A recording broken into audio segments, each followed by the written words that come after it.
Welcome members and supporters to the round 14 v Glenelg coaches report. Final score, Glenelg 14-11 to Sturt 10-5. Disappointing result after a reasonably good first half.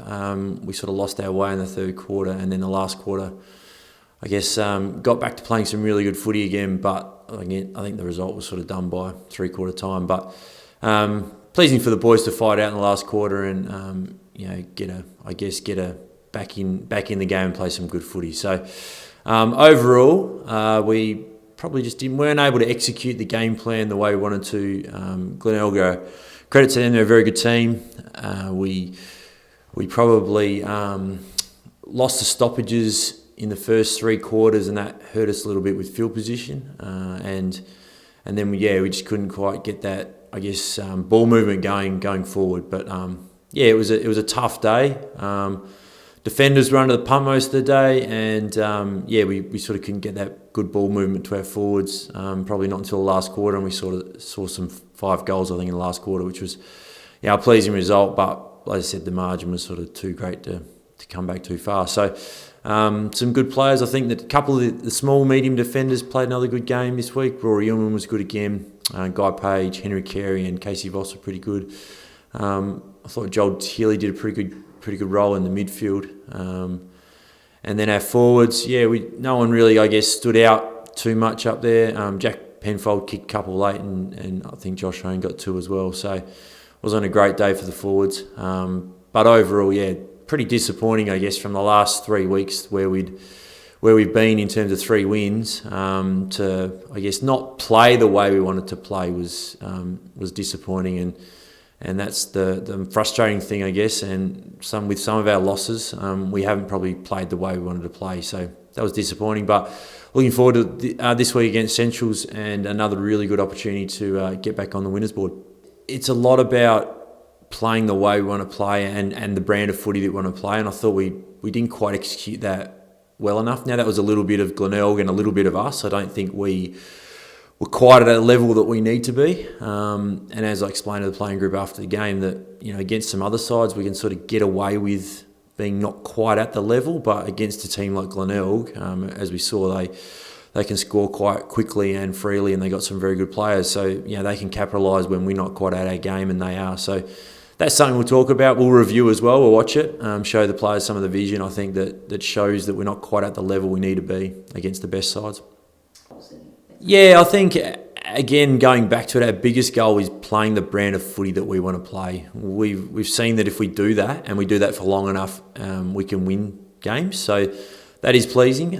Probably the next 4 weeks is very important. I think we play Centrals, North, Westies and Port sort of in that next 4 weeks. North and Port are both vying, for that last spot in the final. So that's a really big challenge for us. We can probably win all 4 of those if we play the way we have prior to the weekend. But that's a challenge for us and something that we'll focus on. And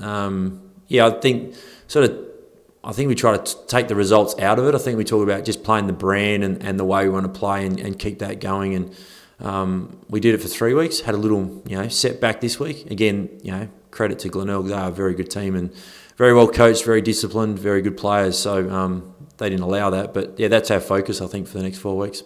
It's the pressure and the defence, and then as we saw when we were able to get that right, we turned the ball over and we were able to get some shots on goal, especially in the last quarter.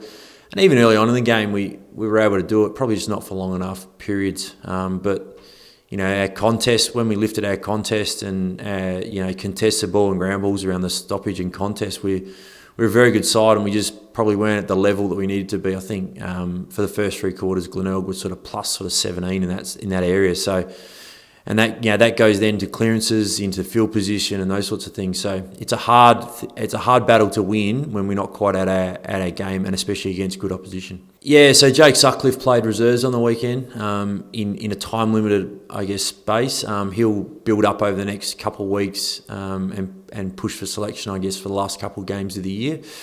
Ollie Grivell is very close. He is full training this week, and we'll make a decision on whether he plays this week or we give him one more just training. He's been out for a fair while, so we'll see that.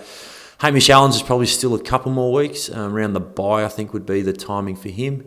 And they're probably the three that we should get back over the next few weeks, which will be nice because we do lose a couple to state, the state squad at the moment. They've got trials and games coming up. So it'll be nice to get some of those players back and fill the void left by a few of the guys who made it in the state squad. I guess the twos, Josh Schutt's been pretty good through the midfield. Manny Liddy's been good. Anzac Lekawiak's been very good up forward. And then there's a few other guys. I mean, Riley Grundy's season's been pretty good. Joel Parker-Bowles has been good. And then I guess there's a couple. Heath Wingard, Aidan Holland and Tom Emmett have been pretty good over the last month, pretty consistent, playing roles forward, wing and midfield. So those three have, had a good pre-season and a good year and are starting to play some really good footy in the reserves. And the reserves had another good win on the weekend, so it's pleasing. Our young group are starting to play some really good footy.